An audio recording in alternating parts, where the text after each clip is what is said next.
Bem-vindos ao Pré-Calouro da UEA. Vamos continuar o nosso programa de literatura brasileira. Hoje falaremos do arcadismo. Relembre comigo, nós já vimos o quinhentismo, cuja expressão maior é o Padre Anchieta, passamos pelo barroco e conhecemos a figura do Gregório de Matos Guerra, o famoso Boca do Inferno, e hoje é a vez e a hora do arcadismo, cuja expressão maior é o poeta Tomás Antônio Gonzaga. Preparado, então?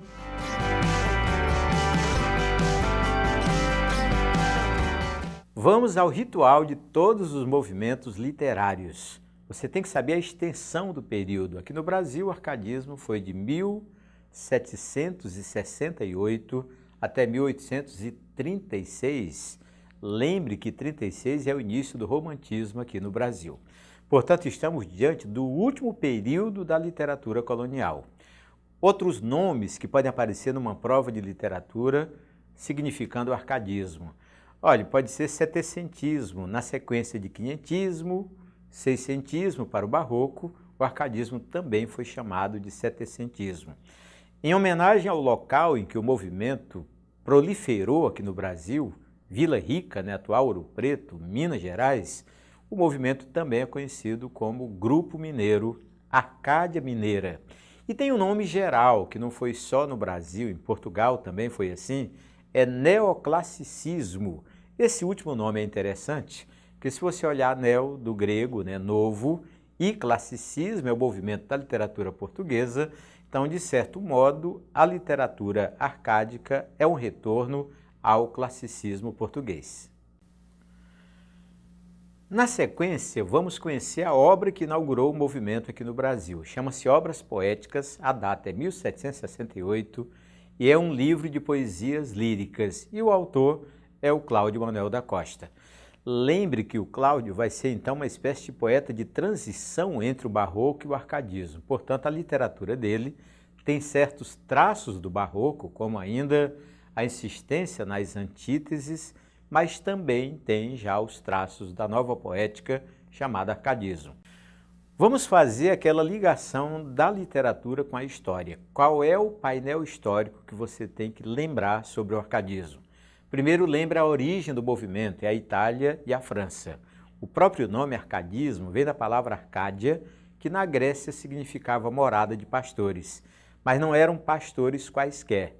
Eram pastores que nas horas vagas cultivavam a poesia, E tem um movimento filosófico que vai funcionar como base de ideias para toda a literatura arcádica. É o movimento chamado Iluminismo, que é, na verdade, também as bases para a Revolução Francesa e as bases para a Inconfidência Mineira aqui no Brasil.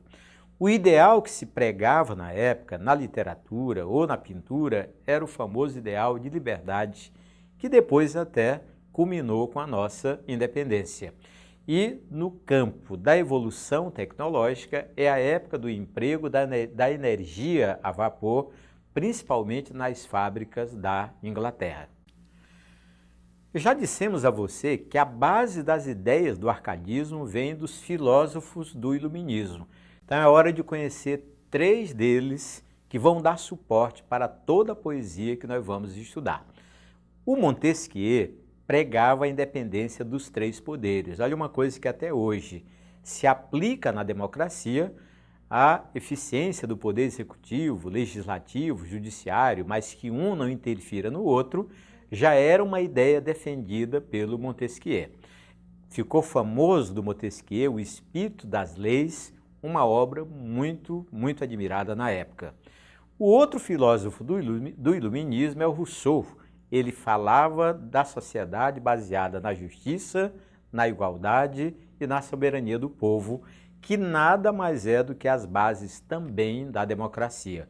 O Contrato Social é uma obra famosíssima do autor de que estamos tratando. E o terceiro filósofo importante nessa linha de ideias para o arcadismo é o Voltaire. Ele atacava o clero, o absolutismo e era defensor da liberdade de expressão. Olha, você que ainda hoje defende a liberdade de imprensa, de expressão, essas ideias são antigas e já estavam presentes na época do arcadismo e presentes no iluminismo francês. As Cartas Filosóficas é uma obra do filósofo que tem admiração ou que é admirada até hoje. A situação brasileira na época do arcadismo era a seguinte: o Brasil continuava colônia de Portugal, mas lembre, é o último movimento da literatura ainda no período colonial ou no período do Brasil colônia. Houve a descoberta de ouro em Minas e sabe o que isso provocou em termos de cultura? É que o eixo cultural brasileiro deslocou-se do Nordeste, da Bahia, de Recife e foi para o Rio de Janeiro e para Minas Gerais, local onde estava a grana, naturalmente a política e, consequentemente, a cultura. Esse deslocamento de Bahia, Pernambuco para Minas Gerais, Rio de Janeiro, fortaleceu a sociedade urbana e, naturalmente, as consequências políticas você até prevê que foi a Inconfidência Mineira e logo depois a própria independência do Brasil. Todo movimento literário tem características e elas são fundamentais para você identificar textos. E quais são as características mestras do arcadismo? A primeira delas é a oposição ao barroco. Veja, o movimento nasceu pregando uma linguagem simples, mas veja bem, não é uma linguagem simples para os dias de hoje, uma linguagem simples em relação ao movimento anterior, que era o barroco. Pregavam também os versos sem rima, os famosos versos brancos, que foi só uma pregação, na prática pouca gente seguiu essa tendência. Mas aí eu já quero adiantar para você, há uma obra na literatura arcádica chamada O Uruguai, do Basílio da Gama, é um livro inteiro, todo ele composto em versos brancos. Pela primeira vez em toda a literatura valorizou-se a natureza. O próprio nome arcadismo, ligado à Arcádia, morada de pastores, naturalmente leva o poeta a valorizar o ambiente campestre, a falar de pastor, de ovelha, de cajado, de fonte, de riacho. Então, todo um cenário que nos leva à valorização da natureza.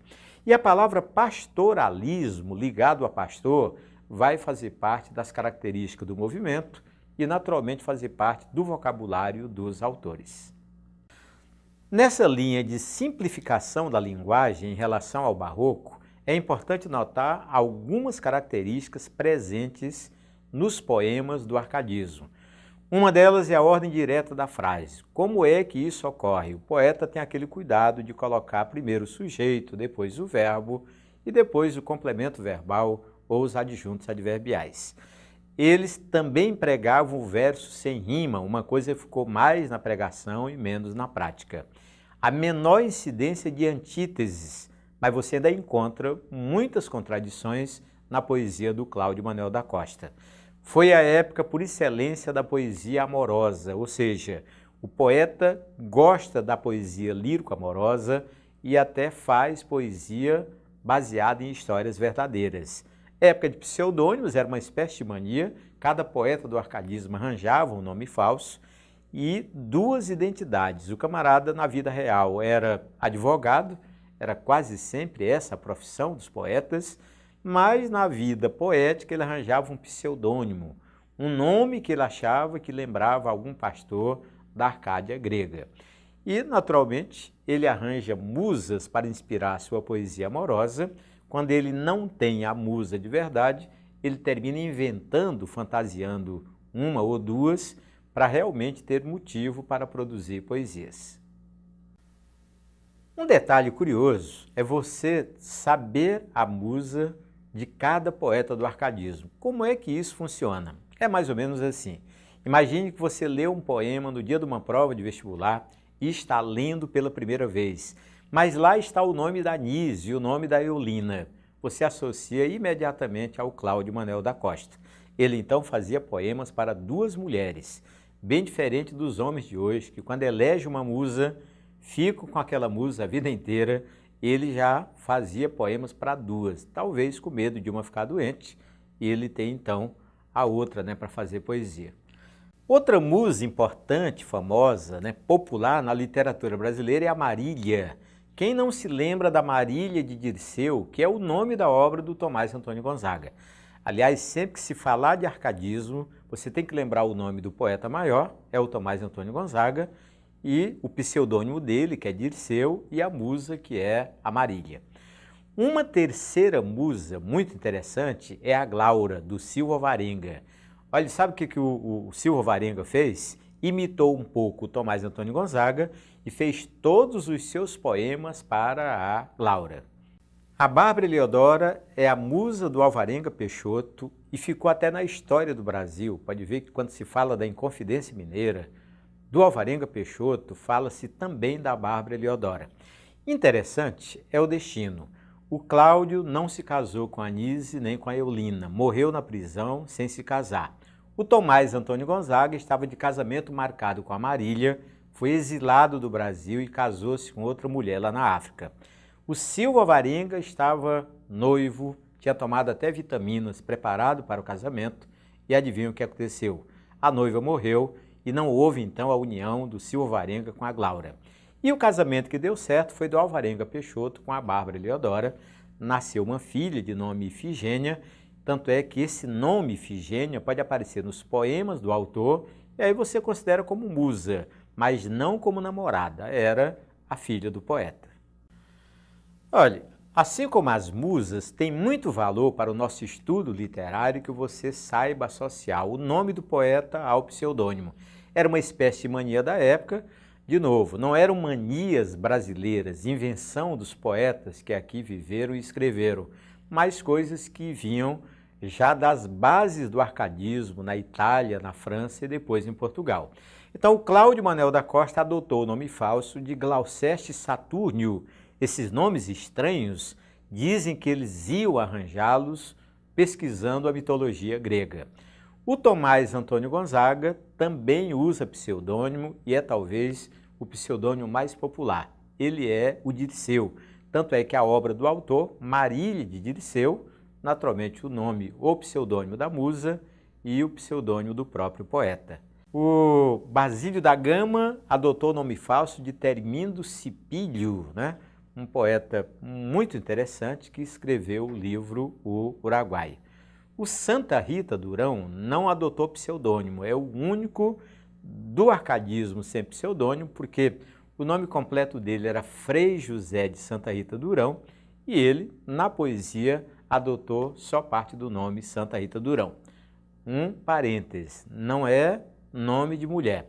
Como ele assinava Santa Rita Durão, muita gente fica pensando que já é a participação da mulher na literatura, mas o nome completo era Frei José de Santa Rita Durão. E o Silva Alvarenga adotou o nome falso de Alcindo Palmireno. E o Alvarenga Peixoto adotou o nome falso de Eureste Fenício, né? Dei uma olhada novamente desses nomes, Glouceste Saturnio, Dirceu, Termindo Cipílio, Alcindo Palmireno, Eureste Fenício, todos são nomes muito estranhos, porque não coincidem com os nomes tradicionais do Brasil ou de Portugal, mas é porque havia mesmo essa intenção de arranjar esses nomes na mitologia grega.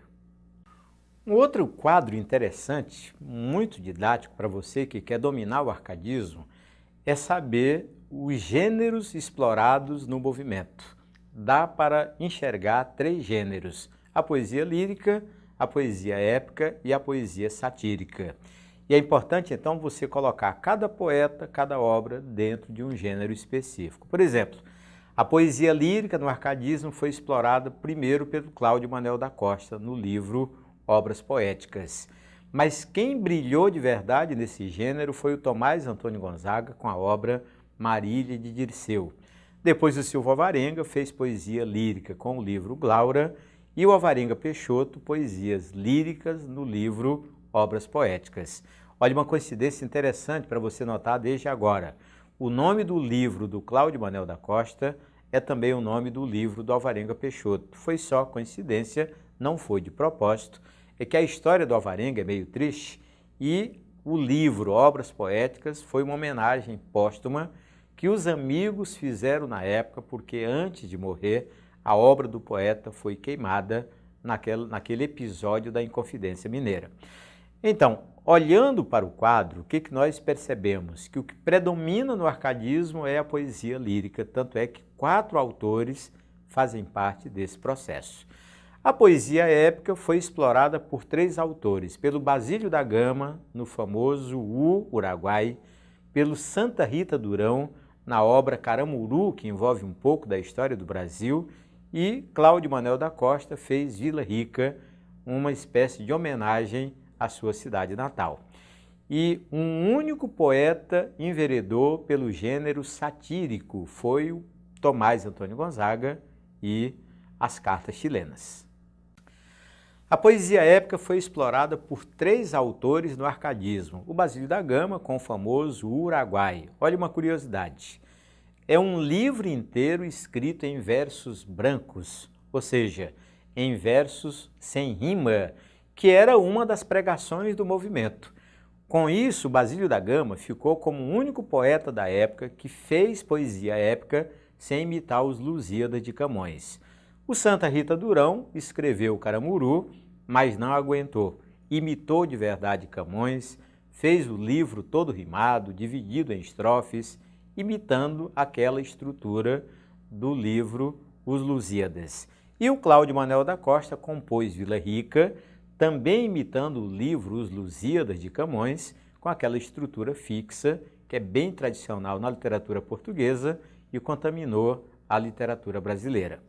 A poesia satírica foi explorada por um único autor, o Tomás Antônio Gonzaga, que escreveu Cartas Chilenas. Olha um detalhe curioso com relação à poesia satírica. Se um texto ou uma questão de prova de vestibular falar de poeta satírico do século XVII, é o Gregório de Matos. Mas se falar de poesia satírica do século XVIII, aí é o Tomás Antônio Gonzaga. O interessante do Tomás é que ele é o maior poeta do período e olhe como ele já participa de 2 eventos, de 2 gêneros literários, a poesia lírico-amorosa e também a poesia satírica. Vamos conhecer a vida e a obra do Cláudio Manuel da Costa, o poeta que inaugurou o arcadismo em terra brasileira. De onde ele é? Ele é de Vila Rica, atual Ouro Preto, Minas Gerais, e até escreveu um poema épico para homenagear a terra natal. Fez direito em Coimbra, interessante, quase todos os poetas da época, na hora de estudar direito, iam para a famosa Universidade de Coimbra, ainda é resquício do Brasil colonial. A Inconfidência Mineira é realmente o movimento de que o poeta participou e por conta dessa participação ele morreu na prisão. Dizem que ele se suicidou, outros não, afirmam que ele foi assassinado. A polêmica não é para a literatura, fica por conta da história. Ele tem fama de jurista famoso, ainda hoje os textos da área de direito elaborados pelo Cláudio Manuel da Costa têm valor. E claro, o suicídio na prisão levou o poeta a interromper a sua carreira de escritor. O que de verdade aparece em prova de vestibular com relação ao Cláudio Manuel da Costa é principalmente o fato de ter inaugurado o arcadismo no Brasil. Ninguém nega o talento do autor, só não dá para comparar com o talento do Tomás, que é o maior escritor do período. Então, o livro Obras Poéticas, publicado em 1768, é quem dá toda a fama para o Cláudio Manuel da Costa. Interessante lembrar esses dados técnicos que eu já apresentei para você. Interessante, o pseudônimo dele é o Gloucester Saturnio, as musas são 2, a Anise e a Eulina, o tipo de poesia lírico-amorosa e poesia épica, e a especialidade do autor. Ainda hoje ele é lembrado pelos sonetos que compôs na época do arcadismo. É muito importante que você consiga associar o poeta, no caso Cláudio Manuel da Costa, aos principais temas da sua poesia. Por exemplo, lendo principalmente os sonetos, que é a parte mais importante do que ele deixou, você vai encontrar o Amante Infeliz. Então é difícil encontrar um poema do Cláudio Manuel da Costa em que ele fale de felicidade. A temática número 1 é mesmo a infelicidade pelo amor não realizado. Outra coisa interessante é a tristeza da mudança das coisas em relação aos sentimentos. Então, muito condizente com a temática do Amante Infeliz é realmente esse aspecto de tristeza que permeia toda a sua poesia. E há um tipo de poesia muito clássica, muito presente em provas de literatura, que são os sonetos em que ele faz a oposição entre o Brasil, tratado como colônia e tratado como ambiente rústico, e a metrópole, Portugal, que para ele era terra já civilizada. Então esse tipo de coisa é interessante, mas com uma conclusão surpreendente. Entre o ambiente rústico brasileiro e o ambiente civilizado da Europa, o poeta prefere o ambiente rústico. Então, nesse particular, a poesia do Cláudio Manuel da Costa tem uma certa dose de brasilidade, embora o arcadismo ainda não seja considerado o movimento por excelência que vai exaltar o Brasil. E ele deixou somente 2 livros. O livro Obras Poéticas, que tem uma fama histórica, porque inaugurou o arcadismo no Brasil, a data é famosa, 1768, é a poesia lírico-amorosa, e Vila Rica, que é o poema épico em que ele não escapou daquela tentação de seguir o modelo camoniano lá de Portugal.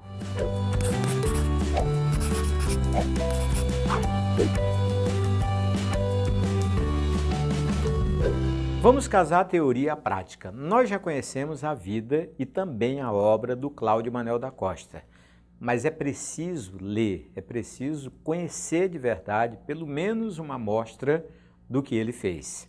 Então eu quero que você ouça e leia com cuidado um soneto chamado Destes Penhascos fez a natureza. Destes penhascos fez a natureza.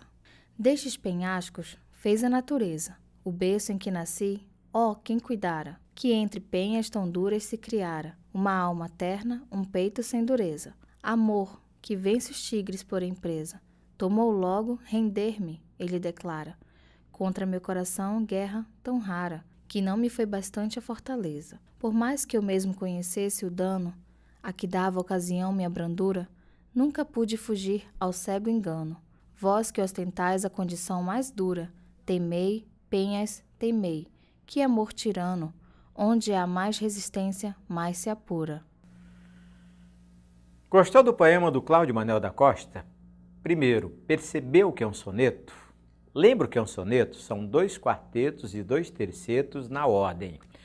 Olha, depois de perceber que é soneto, a linguagem não é tão simples. Apesar de o arcadismo pregar simplicidade, em relação ao barroco, naturalmente, nós temos aí ainda as frases na ordem inversa e talvez o vocabulário não seja muito do dia a dia.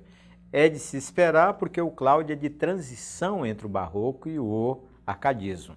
Mas eu quero que você se concentre na primeira estrofe, no primeiro quarteto. Olhe como a palavra natureza rimou com a palavra dureza. Ambas são substantivos, portanto você está diante da rima pobre. E olhe como ele rimou cuidara, verbo, com criara, que também é verbo, mais uma rima pobre. Esses detalhes são técnicos e quanto mais você percebê-los, melhor. Outro detalhe, que não sei se você percebe sozinho, é a divisão de cada verso em sílabas métricas. Faça um teste. Se você pegar o menor verso de todos, você vai encontrar 10 sílabas.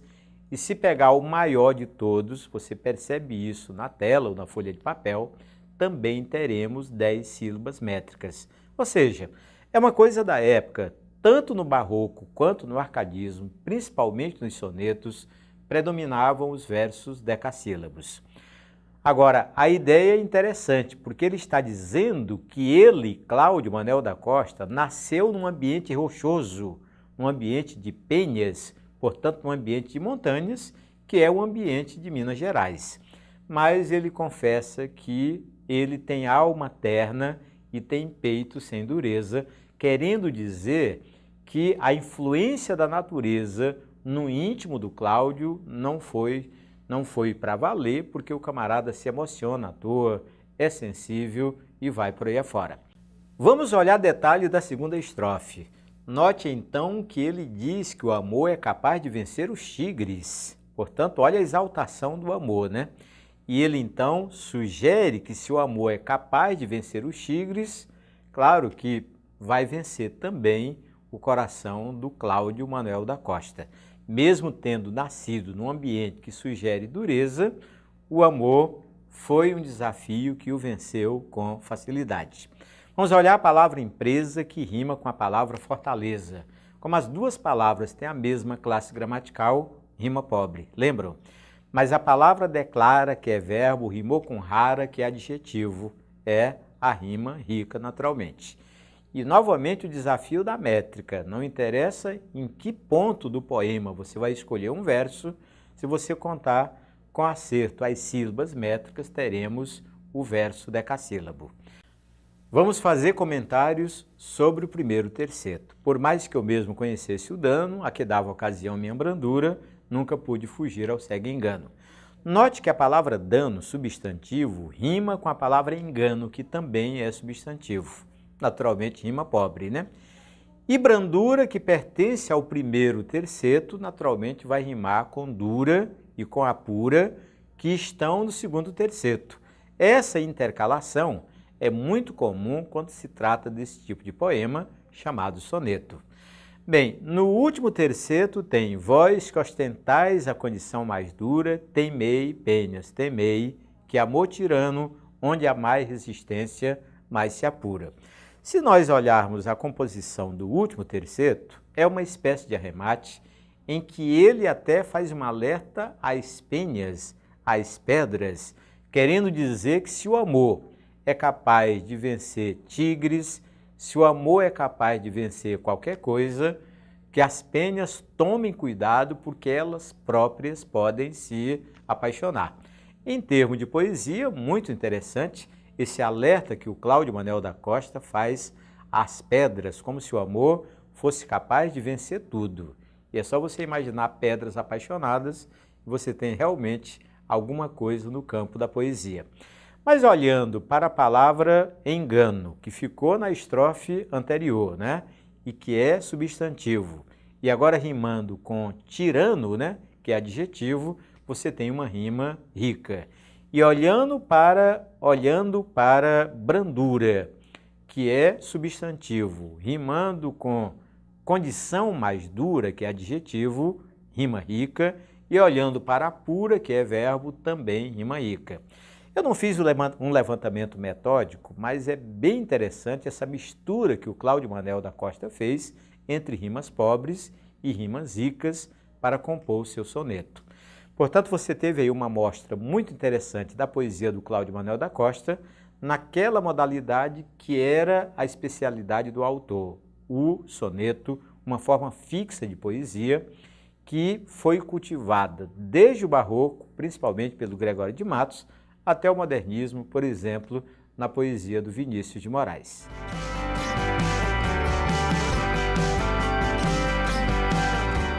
Chegamos ao fim da aula de hoje, mas eu quero lembrar que outras aulas de literatura já estão à sua disposição. Basta acessar o portal da UEA, depois o link que remete ao pré-calouro e ali você terá desde o quientismo até a aula atual. Até a nossa próxima aula.